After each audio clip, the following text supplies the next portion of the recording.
England की राजगद्दी साल 1509 से लेकर 1547 तक हेनरी के हाथों में हुआ करती थी। राजा हेनरी की कई पत्नियां और एलिजाबेथ व मैरी नामक दो बेटियां थीं। इनमें से मैरी राजा की पहली पत्नी की बेटी थी। राजा हेनरी को मैरी ज़्यादा पसंद नहीं थी, इसलिए वह उसके साथ बुरा व्यवहार करते थे। मैरी महल के नौकरों के साथ महल का काम करती थी। अगर मैरी कुछ कह भी दे तो राजा उसकी कोई बात नहीं मानते थे। सन 1547 में जब राजा हेनरी की मौत हो गई तो प्रजा की इच्छा अनुसार 16 शताब्दी के दौरान हेनरी की पहली बेटी मैरी को इंग्लैंड की राजगद्दी दे दी गई। वह इंग्लैंड की रानी बन गई। उस समय इंग्लैंड के हालात बहुत अच्छे नहीं थे। इंग्लैंड कैथोलिक और प्रोटेस्टेंट इन दोनों धर्मों के बीच में बंट गया था।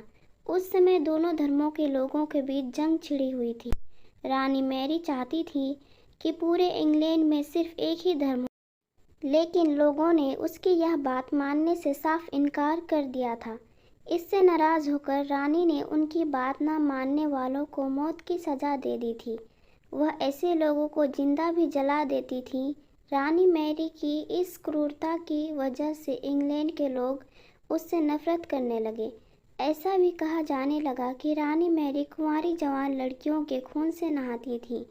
उसका मानना था कि उनके खून से नहाने से वह ज़्यादा दिनों तक जवान रह सकती हैं।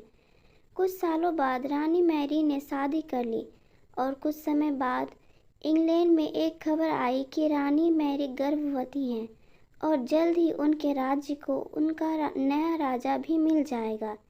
इस बात से हर सभी खुश हुए, लेकिन उस समय रानी मैरी के साथ बहुत ही अजीब घटना हुई। उनके गर्भ से किसी भी बच्चे का जन्म नहीं हुआ, बल्कि कुछ ही महीनों के बाद रानी मैरी का पेट फिर से सामान्य हो गया। वहाँ के ओझा लोगों ने अपनी तंत्र विधा से बताया कि रानी मैरी के गर्भ में कोई बच्चा नहीं बल्कि एक भूत आकार निवास करता है। कुछ समय बाद फिर रानी मैरी के गर्भ में वही भूत आकार रहने लगा और वह फिर से गर्भवती हो गई।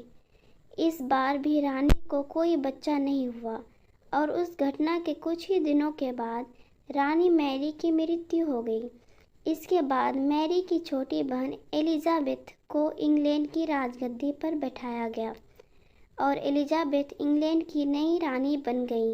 रानी मैरी की क्रूरता की वजह से इंग्लैंड को लोग उसे एक निर्दयी औरत मानते थे। वहीं जब उसके गर्भ में बच्चे की जगह एक भूत का निवास होने लगा तो लोगों ने उसे शापित भी करार दे दिया और इसी वजह से उसे लोगों ने ब्लडी मैरी का नाम दे दिया।